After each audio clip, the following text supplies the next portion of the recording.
done. You can find it inside of your program this afternoon. Dr. Gillis, if you would take your seat at the podium, ma'am. Dr. Gillis is a professor of history and a director of the Center for African Studies at the University of Central Missouri. She serves on the board of directors of the Black Archives of Mid-America, and she is our second panelist for this afternoon, so please give her a round of applause. And our third and final panelist today is going to be Dr. Lang. If you would, thank you.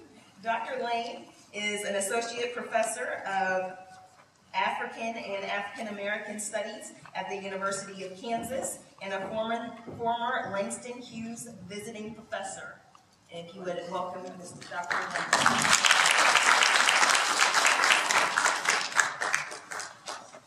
We're going to begin our panel discussion with one question to each of our panelists. The first question is, what do you believe is the most critical issue we are facing today at the crossroads of freedom and equality? And we're going to start with Dr. Lang.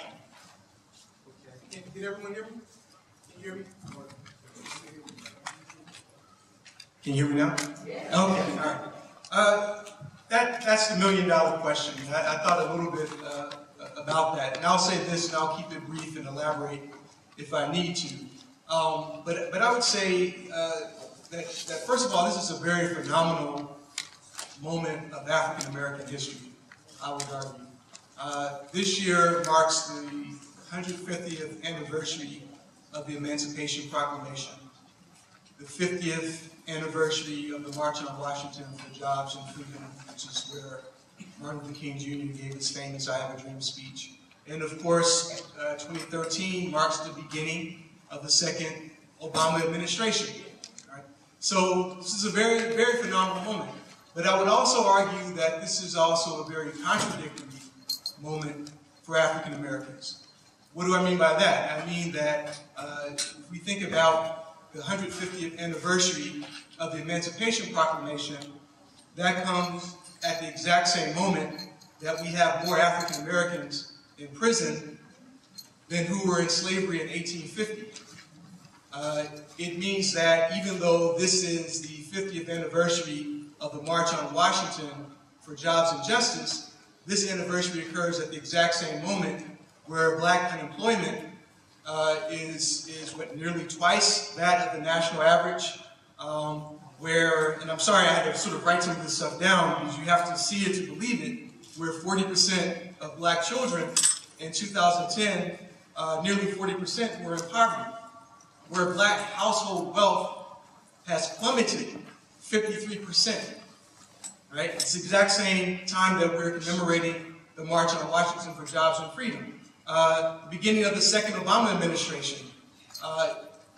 His second administration begins at the exact same moment where there are focused attacks on Section 5 of the 1965 Voting Rights Act. That is to say, he was inaugurated at the exact same historical moment that there are efforts to roll back the very policies, the very laws that made this election possible in the long term. And finally, I'll add this, that we have the National King Memorial that opened a couple years ago.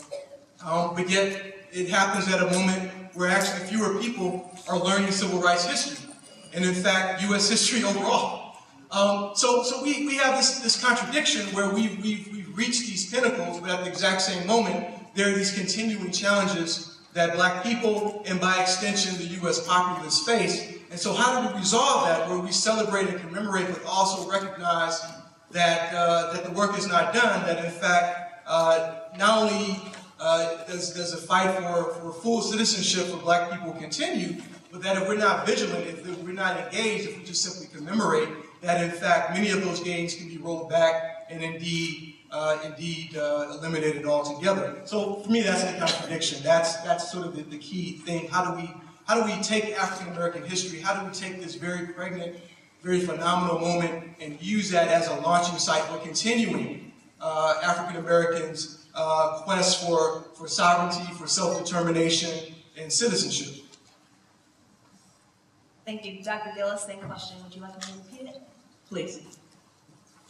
What do you believe is the most critical issue we are facing today at the crossroads of freedom and equality?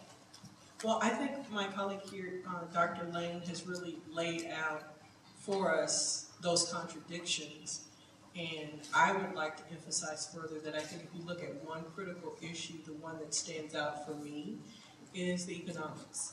The question of the Emancipation Proclamation brought us freedom, it didn't bring us equality. And when we get to the March on Washington in 1963, that African Americans at the time, the rallying cry for the March on Washington for jobs and freedom was free by 63. And here we are in 2013, where we're free, but are we equal? Do we have economic justice, and we don't? If we think about some of the statistics that were just shared, in terms of African American wealth, it's just that our assets are just a little over $5,000. So if we think about a slave family in 1863, on the cusp of the Emancipation Proclamation, that slave family was worth more in 1863 than what our households have today in 2013. And the unemployment rate has always been double that of our white counterparts. And for our black youth, triple 4 times. And I teach that sometimes in my African American history class, and it's an auditorium not unlike this room. And some of my non-African American students don't believe me. And I actually had a student who went and looked up the Census Bureau data and came back and said, oh my gosh. It has always been that. So when this country ails, we ail more. We are always the canary in the mine. You know, they send the canary into the mine to see if the air is good. But if we have to pick one critical issue, I feel that the economic issues, and there was recently an article that really dealt with that President Obama may have a much better run at social equality issues than he will with the economic issues. Thank you.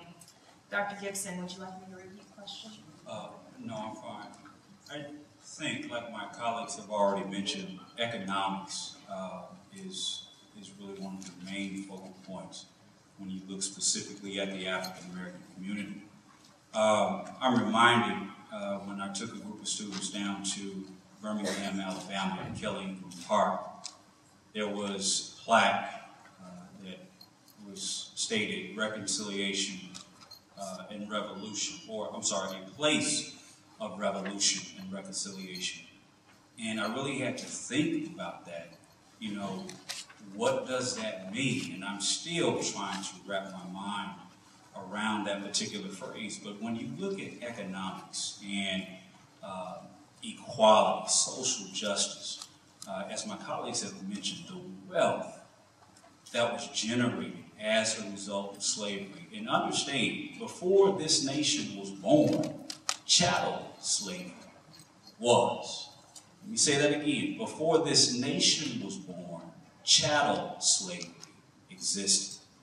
And when you look at the wealth, if you look at the relative figures, inflationary figures, billions of dollars lost at the end of the Civil War on the side of plantation owners. If you were to take the inflationary rates today, an average male, 26 years old, what we would consider a prime field hand, would probably yield about $2,000 or so in 1860. When you fast forward to today, you're talking about $50,000, $60,000, give or take. And so that was a tremendous amount of wealth that the South lost. And so there was value that was attached to that African, but they weren't treated or revered as human beings, I should say. And then when I look at the African American community within the context of land ownership, African Americans owned more land around the turn of the century than we do today. And we can talk about different ways in which African Americans lost that land, but it really speaks volumes. And so once again, I'm reminded of that passage, a place of reconciliation and revolution. So we are at a critical juncture in our history. But I think in addition to our civil rights, our social rights, we also have to tie in the economic component. Thank you. I'm going to go back to Dr. Lang for just a second. Will you speak to how you believe the phenomenal moment that you described earlier can motivate us to change the issues which you outlined, such as incarceration, youth and education, and the avoidance of the rollback? Those are good questions. I have to be on my toes. How does this moment help to push us forward? I think the best way that I can answer that, and I'll be succinct. I think the questions that you're asking, these are what I call, these are the million-dollar questions. I mean, these are sort of the dilemmas that we have there. My sense would be, I teach a course on the civil rights movement, so I'll start there. And one of the things that I try and do in that class, I'm answering your question and sort of taking a little bit of a detour to do that, is that I always try and challenge students to think about black politics, or politics in general, certainly politics as it relates to African Americans. It's not just simply the vote. As important as the vote is, and the vote, I mean, the basic right to vote is under attack right now. There's a case that's coming before the Supreme Court, Shelby County, Alabama versus Holder, about Section 5 of the Voting Rights Act, whether that provision will still stand. And we can have a conversation about that specifically. But the vote is very, very important. But I also argue that if we think about how African Americans, how black people historically have fought for full citizenship, it has been the vote when the vote was there, but also litigation, which is part of the legacy of the NAACP, but also mass mobilization, right? Also protest, also discourse, forums like these, the significance of the black press as a vehicle for keeping issues of importance to people of color before the public, right? So that the vote has always been part of a much larger toolkit of struggle. And that we have to be very careful that we don't sort of lull ourselves into the notion that because a black man was elected to the presidency twice, that there's a black family that occupies the White House, that somehow we've reached a plateau where all we really need to do is participate in regular electoral processes. And in fact, if we think about mass incarceration, for example, and there are many other examples that we can think of, but if we think about just that example, that's been an issue that's been impervious, really, to legislators who in this last election cycle talked about mass incarceration or racialized incarceration. That is off the map. And so for that to be sort of put back on the agenda, right, then in fact we have to think about ways that we operate outside of institutional politics, right, as well as within them. Now I'm not advocating people breaking laws or things of that notion. Not here, but that was a joke. But I am saying that we have to think about sort of the toolkit of struggle is much broader than that. And I think to the extent that we can engage people in dialogue, right, to keep these issues going, I think forums like these are important. I think various kinds of venues that we have, to me, that's the first step. I think, to be frank, that a lot of what does not happen.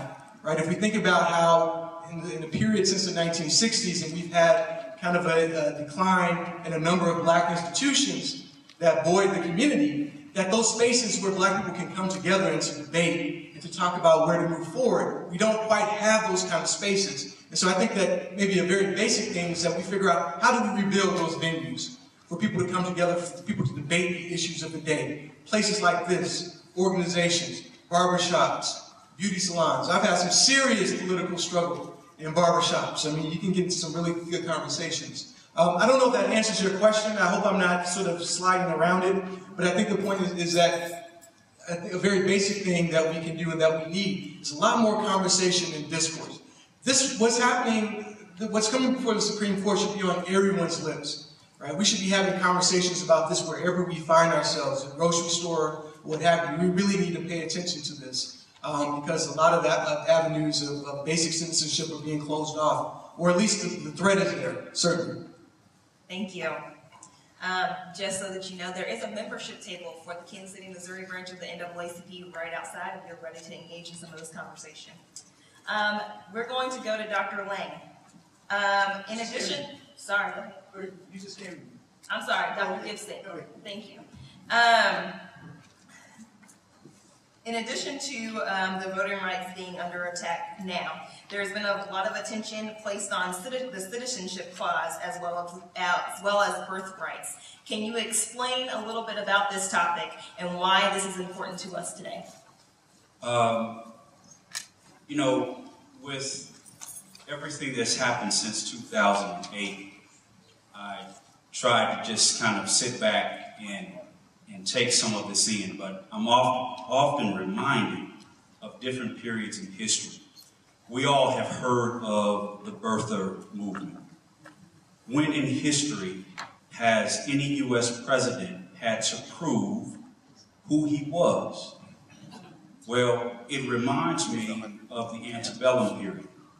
Prior to the Civil War, if you had a free person of color, they had to either carry their certificate of freedom, or if they were born free, once they became of age, they had to go with their parents and credible white witnesses to the courthouse to verify that they were free. That's what that reminds me of, that assault on the 14th Amendment. Why is it that persons of color always have to prove their existence? When you look at other ways in which our constitutional rights have been undermined, I think throughout history, what you have is when African Americans have learned to play the game and play it successfully, that's when the rules change. If you look at the Reconstruction period, and I don't have all of the data to support this, but the black turnout was so overwhelming after 1870, immediately, beginning with states like Florida, had to change the laws. And one of the things that, if we look at throughout history, is what I call code words. If we go back to the 1950s, one of the code words was actually law and order. We kept hearing law and order in the 1960s. We kept hearing law and order in the 1970s. Law and order for what? Those black folks are getting out of hand. And so when you look at the code words, law and order, bring them back to the 19th century during the Reconstruction, post-Reconstruction era, what you see are attempts to dismantle any positive gains that African Americans have made. And one of the first was the penal system. You could be sent to a prison farm in the 19th century if you didn't have a work pass. Now, once again, black people had to have a piece of paper stating who their employer was. And they had to do this at the beginning of every year. And if you didn't have that paper, you would be sent to a work farm. Then they imposed the vagrancy laws. So if you're just happen to be waiting on a train, 3 or 4 black people together, it's up to the sheriff whether or not he will arrest you for vagrancy. And then you could be sent to one of those prison farms. And so historically, what has happened when we undermine aspects of the 14th Amendment and 15th Amendment, we change the laws. The same thing with the frontal assault that's going on with the Voter Rights Act with Section 5. You find ways to change or undermine the law. Dr. Gillis, as a continuation of the mention of the 14th Amendment, can you explain to us why it is necessary for the 13th Amendment and what would happen without it?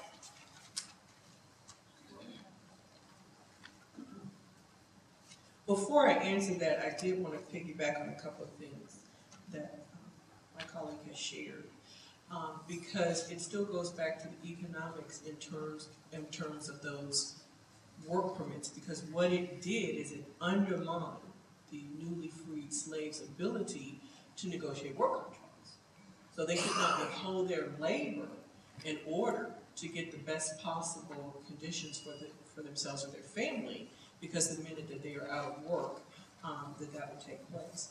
In terms of the 14th Amendment and the notion of citizenship, I think one of the things that we forget, or I don't think we forget so much as the rest of the society, is that the 14th Amendment not only helped African Americans, it has helped any and every person that has ever been alienated in any form or fashion. So it's inclusive, and it has come at the cost of black lives in terms of having that to take place. Well, what is the importance of the 13th Amendment, is your question. The Emancipation Proclamation, if I will remind everyone, the Emancipation Proclamation was a war measure. It was a war measure because President Lincoln was astute enough to know that if he could disrupt Southern labor, if he could increase the manpower in the Union Army, which was a bit exhausted and a bit demoralized, that of course that could help turn the tide. Because by 1863, we were in a deadlock. And even though the South knew that they were losing, they were not going to give up. And so the Emancipation Proclamation only freed the slaves in the Confederacy. It did not free the slaves in the border states. It did not free the slaves in Washington, D.C., for example. That had to be done by separate measure. And so without the 13th Amendment, which Mississippi only recently bothered to ratify, as in last week, we would have not have had the wholesale constitutional change. And by the time President Lincoln had evolved to understanding that the purpose of the war would have a greater purpose, as historian Barbara Fields has pointed out, we needed that measure to move forward and to take away the badge of slavery, the badge of inferiority, if you will, that was at least in law. So back to your question, your statement earlier that the biggest issue that we are facing today is the inequality of economics. What is the key to overcoming the inequality of economics? Well, it's a tough one because it's one that is truly grandfathered in generation by generation. I think we need to be informed and educated. We have to understand how interconnected these issues are. We've talked about incarceration. Do we really understand the fact that, for example, in the state of California, that a prison guard makes more money than a school teacher?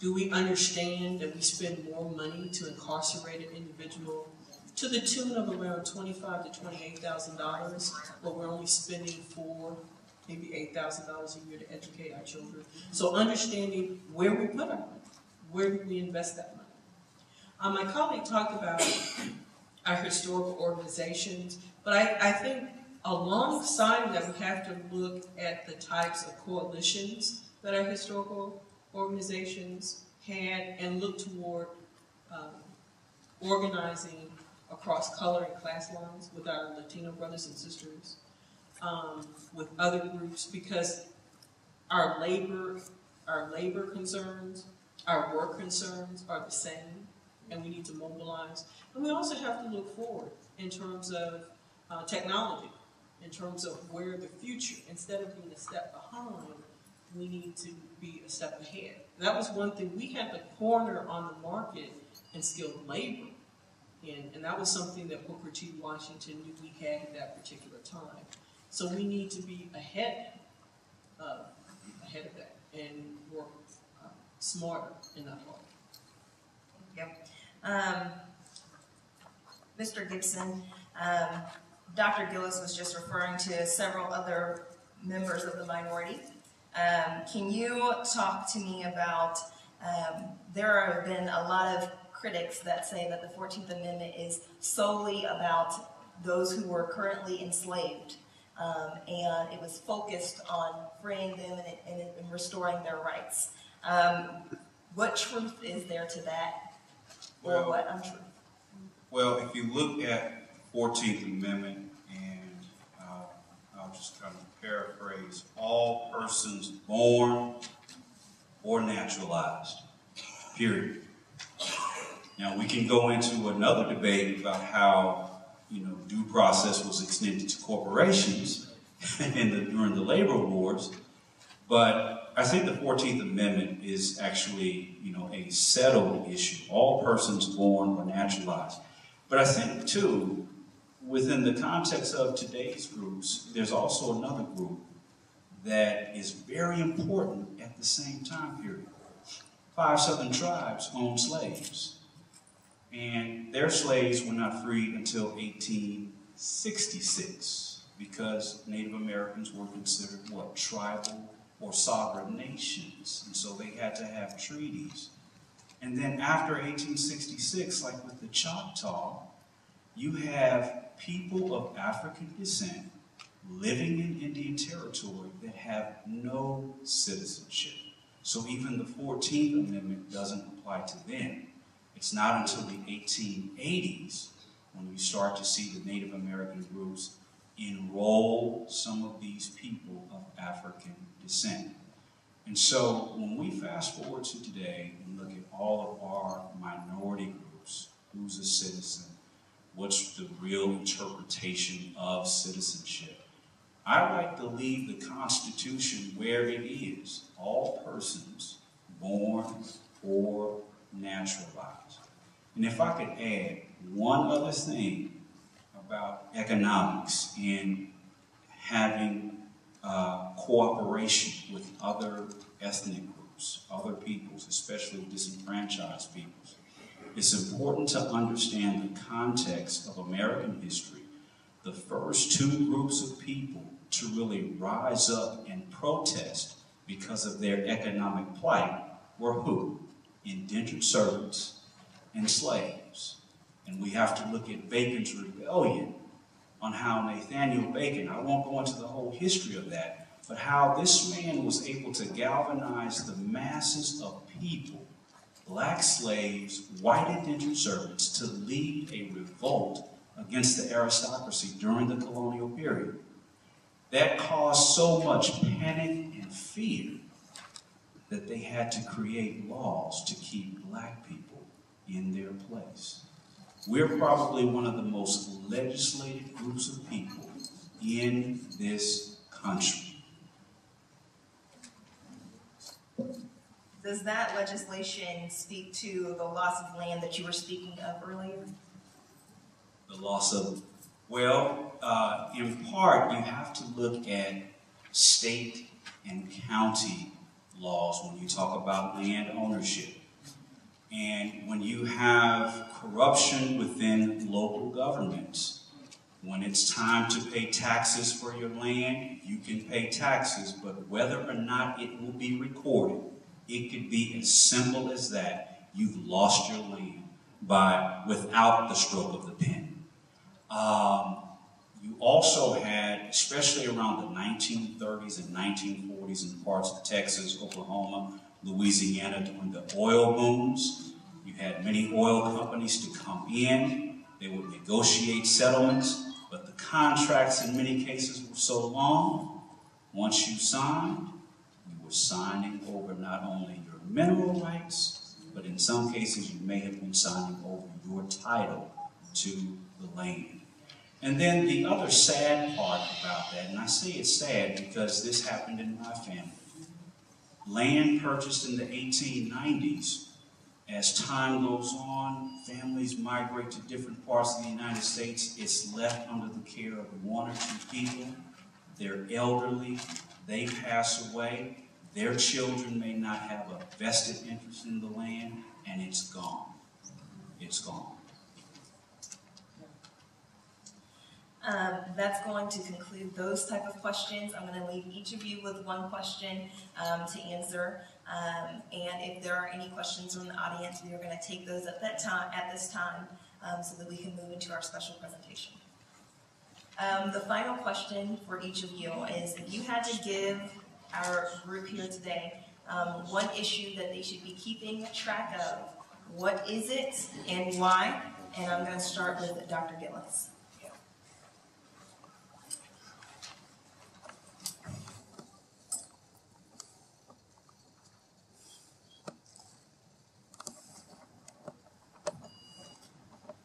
I think it is a hard question because I don't think it may necessarily be one issue for everyone.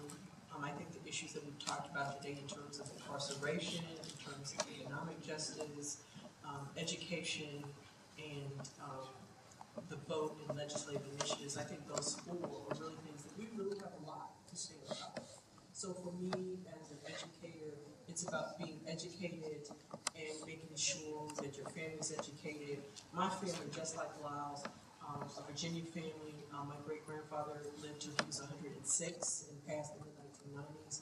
He was a property owner, a tobacco farmer, and it broke my heart when the family decided to sell that land. But I was a great-grandchild. My grandmother had passed, so I didn't have any say in that particular decision. And it's exactly what he said. We've all gone to the four corners of the wind, and it had a different meaning. So I think it's about being informed and grounded in your family histories and what these issues are, and to remain vigilant and never to take your eyes off the prize. The problems are immense, but we have a rich history that we can learn from to tackle that. There you go. Dr. Lane? I would agree with that. I mean, I think that the issues are really so intertwined that I think that issues having to do with the vote are connected to issues having to do with household wealth, which are connected to issues of employment, which are connected to issues of just the obscene numbers of black and brown people. So I take your point that we do have to sort of think and talk and act across racial and ethnic lines who are caught up in the criminal justice system. That these things are all connected. I will say this though, only because I mentioned it a number of times, but I think that if you were to ask me what may be in the short term the most immediate, I really do think that this case that's pending before the Supreme Court is something that everyone should be sure to keep track of. And I don't maybe I shouldn't assume, but in terms of Section 5 of the Voting Rights Act, why that section is significant, because what that provides for is that there were several states, not surprisingly, most of them former Confederate states, but not, and sections, townships, and counties of other states that had such an egregious record of suppressing the rights of people to vote, that for those places to do any kind of changes in their voter laws or redistricting, they have to get clearance from the Department of Justice from Washington, D.C. before they can do that. And that's part of the 1965 Voting Rights Act. And what's occurred over time, increasingly, the act, since it was passed in 1965, the Voting Rights Act has been reauthorized 4 times, most recently in 2006. And what came up in this last round, but the drumbeat has been going on for a little bit of time, was that, well, aren't we far enough away from that period of time when black people's right to vote was suppressed? How much longer are states like Alabama and Georgia going to have to submit to these kind of policies of pre-clearance, what have you? When does Georgia and Alabama get treated the same as Ohio and Illinois? Has become the argument, and it's led now to this challenge to Section 5. Well, one of the things that we know now is that as many as 5 million votes could have been lost in this last election had the Department of Justice not been able to use Section 5 to block voter suppression efforts. We also know that 8 of 11 former Confederate states have passed laws, many of them since 2010, making it harder for people to vote. But it's not just the South, right? I mean, we had Kansas, I'm in Kansas, they have voter ID laws, and they're part of a whole kind of retinue of efforts to suppress the vote. So I think that I would say is probably the most pressing, the most immediate, because the right to vote is the most basic right of citizenship. If that right is not protected, if that right is overturned, then many of your other rights as citizens, those things become a question mark. So I would say that that's the most pressing thing, but I think Dr. Gillis is correct. These things are all tied together. Mr. Gibson. Yes, just to echo what my colleague said, the vote, that is so important. And I'm looking at, all of these new voter ID laws. that have either been attempted or are in place. I asked my mother a few months ago, how much did she have to pay for a poll tax? Both of my parents grew up in a segregated South. And she said about $1 or so. And that was about the going rate, about $1, $1.50.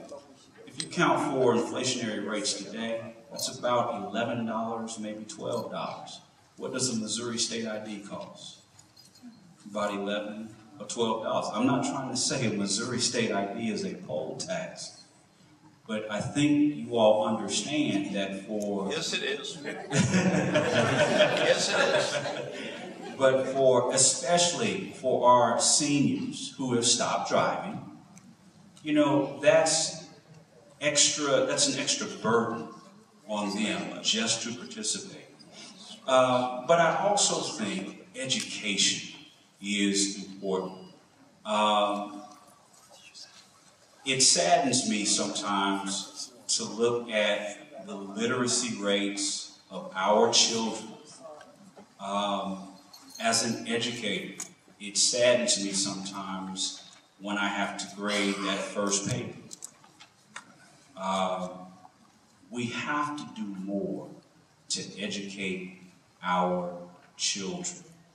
I come from a long line of old-fashioned educators. My mom taught school for over 30 years.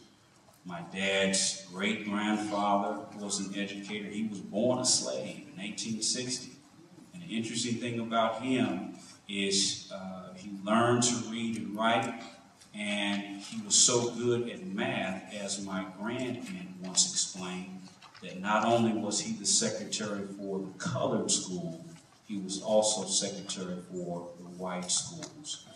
And so education is important, but understand, it's not about just sending your children to a brick and mortar building. It begins in the home.